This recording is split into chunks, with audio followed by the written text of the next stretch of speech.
한의사당의 강경입니다. 오늘 26번째 천자문 시간인데요. 외수부훈 입봉모으라고 시작하는 구절 한번 하겠습니다. 오늘 배우실 구절은 외수부훈 입봉모으 제고 백수. 자, 그 다음 유자 비아라고 합니다. 겹치는 자 하나도 없죠? 그런데 뜻을 한번 보셔야 될 것 같은데요. 바깥 외 받을 수 스승부 가르칠 훈자입니다. 밖에 나가서 스승의 가르침을 받아라 라고 했습니다. 옛날 사람들은 집에만 있었나 봅니다. 집에만 있지는 않죠. 집에 있고 밖에 나가서 이제 많은 것들을 조금 배워와야 사람이 사람다워진다고 하죠. 집에만 있으면 정말 배우는 것이 내가 안에 있는 테두리 안에서만 배우는 거니까요. 좀 깊이 볼까요? 어려서 배우면 장성하여 큰일을 하고요. 장성하여 배우면 늙어서도 쇠퇴하지 않으며 늙어서 배우면 죽어도 이름이 썩지 않는다라고 했습니다. 정말 의미심장한 말이지 않나요? 그래서 우리가 어려서 배워야 된다, 어려서 배워야 된다 하죠. 자, 어려서 잘 배우면 장성하여 큰일을 합니다. 우리가 앞 구절에서 배웠다시피 배움의 여력이 있다면 사회를 위해서, 나라를 위해서 벼슬직도 하고 좋은 일을 하라고 했던 것처럼 어려서 배워 장성하여 큰일도 하고요. 장성하여 배우면 늙어서도 쇠퇴하지 않는다라고 했습니다. 제가 좀 배우는 것을 좋아하고 즐겨하는 사람인데요. 배우는 사람들이 계속 배웁니다.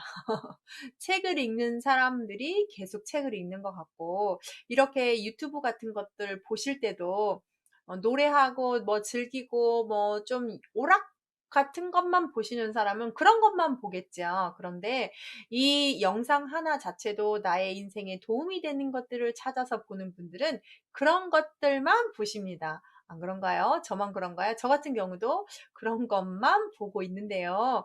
참 장성하여 배우면 늙어서도 쇠퇴하지 않는다는데 그렇게 계속 머리를 쓰고 좋은 자기 개발에 있는 영상들 많이 보시면 제가 확언컨대 치매 걸리지 않으실 거고 노후가 정말 즐거우실 겁니다. 아는 게 많으니 많은 사람들 만나도 대화가 끊이지 않고 교양 있게 대화를 하지 않을까요?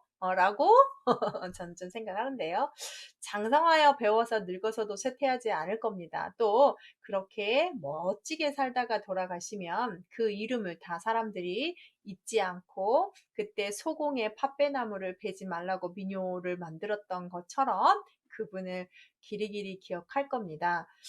좀 사담인데요. 제가 이제 책을 냈잖아요. 옛날부터 사람이 호랑이는 죽어서 가죽을 남기고 사람은 죽어서 이름을 남긴다. 그럼 이름을 남기는 일은 뭐냐라고 했을 때 이름을 남기는 일은 뭐예요? 책 내는 거죠.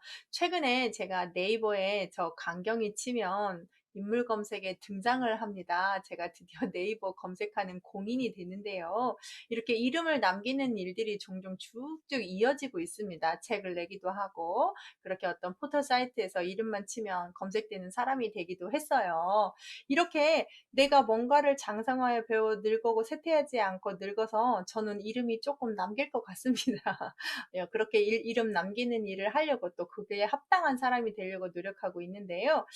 참 옛날 사람들은 이렇게 내자에 이렇게 많은 의미를 두고 했다는 게 정말 신기하고 놀랍지 않습니까? 밖에 나가서 스승의 가르침을 무조건 받아야 됩니다. 또 구절 한번 볼까요?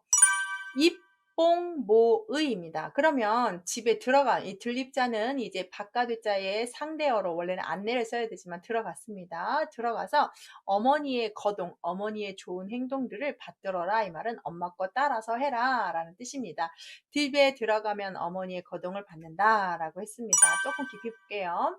여기에서 청정염절이요 수분정제요 행지유치며 동정유법이다 라고 했습니다. 여기는 어디에 나오는 글귀냐면 옛날에 그 시경에 나오는 글귀인데요. 여자가 당연히 해야 되는 시경의 글귀로 알고 있습니다. 그래서 네네네 시경의 글귀고 청렴하고 곱고, 약간 욕심 부리지 않는 청렴이죠. 이 청렴, 그다음 정절, 청렴을 지키고 정절을 지키며 분수를 지키고 몸가짐을 가지런히 해야 되는 게 여자의 덕이며, 행동 거지에 부끄러움이 있으면 안 되겠고, 항상 뭐예요?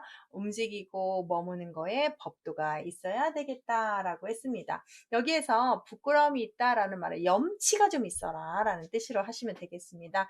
네, 부끄러움 없이 뻔뻔하면 사람 어때 보입니까? 좀 이상해 보이죠?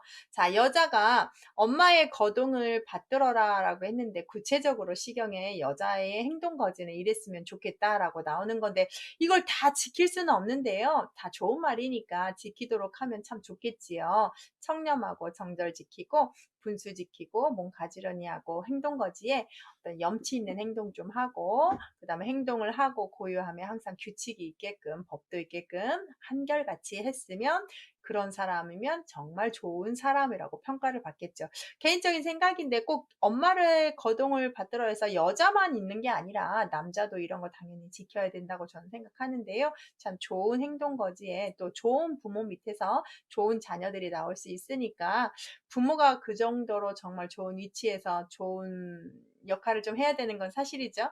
보고 배우는 것들이, 세상에 태어나서 처음 보고 배우는 게 부모의 행동과 말과 어투와 모든 규칙이잖아요.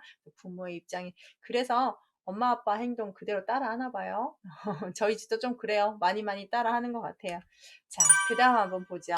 여러 고모와 백부와 숙부들은 모두 여러 고모, 시어미고자가 고모고 됩니다. 맏배 큰아빠, 그 다음에 아제비숙 작은아버지입니다. 고모와 큰아버지와 작은아버지는 다 누구 형제예요?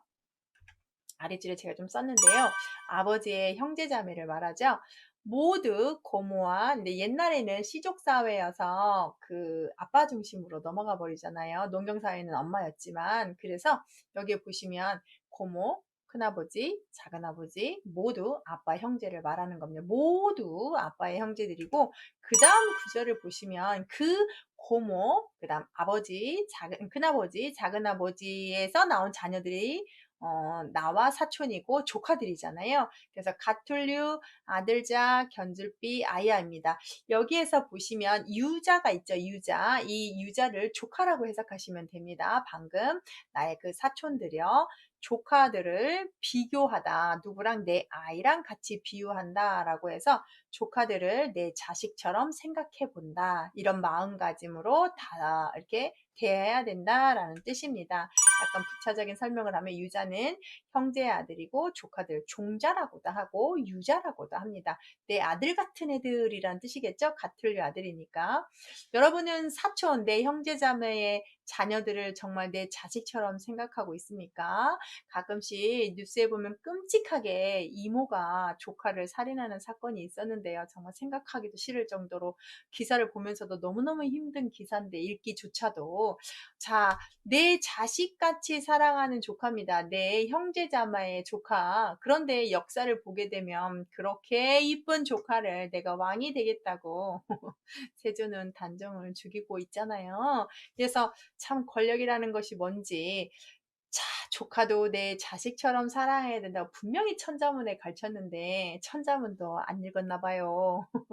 권력이라는 것이 그렇다고 하죠. 자, 내 형제의 아들들은 내 자식처럼 사랑하는 것이 사람다운 생각이고 사람이 해야 되는 도리라고 천자문에서 가르칩니다. 오늘 이렇게 배웠습니다. 다음 시간에 27번째 천자문 알려드릴게요. 감사합니다.